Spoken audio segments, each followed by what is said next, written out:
Je m'appelle Daniel Mercier, ça fait 20 ans que j'habite la France, puis je suis un physiologiste de l'exercice et entraîneur. Vous me connaissez peut-être aussi par le test Navette, ou qu'on appelle le test Luc Léger, dont je suis le co-auteur.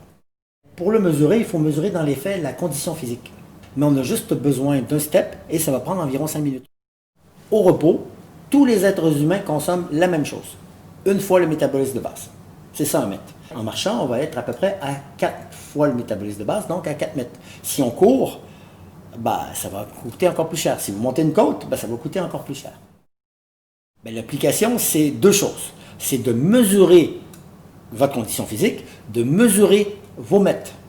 Il faut savoir que ça varie beaucoup d'un individu à l'autre. Des insuffisants rénaux dialysés, leur maximum peut être à 2 mètres.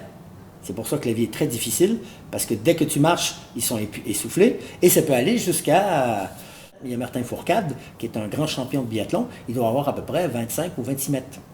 Et donc, lui, marcher à 4 km/h, ça représente à peine 15% de son maximum.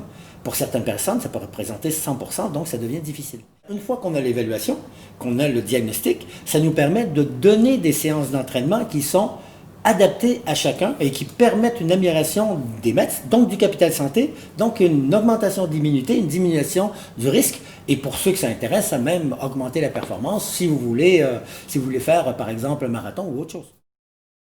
Plus vous avez de mètres, plus vous avez un bon capital santé qui évite la plupart des maladies comme le diabète de type 2, les maladies cardiaques, et qui évite les formes graves du coronavirus. Mais l'AVMA, c'est juste une des expressions de la DMET. C'est vitesse maximale aérobie et ça s'exécute en course à pied. Tandis que dans le cadre de ce qu'on fait, on peut le faire sur un simple step et l'évaluation et l'entraînement, ou une simple marche d'escalier, ou si vous avez accès à un tapis roulant, un vélo, un elliptique ou un rameur, vous pouvez le faire sur tous ces appareils-là. L'intensité doit être relativement élevée. Donc ça doit être une intensité qui correspond à vous, à votre diagnostic, à votre évaluation, qui permet une amélioration de votre capital santé, donc de vos mètres, donc de votre condition physique, donc de votre immunité.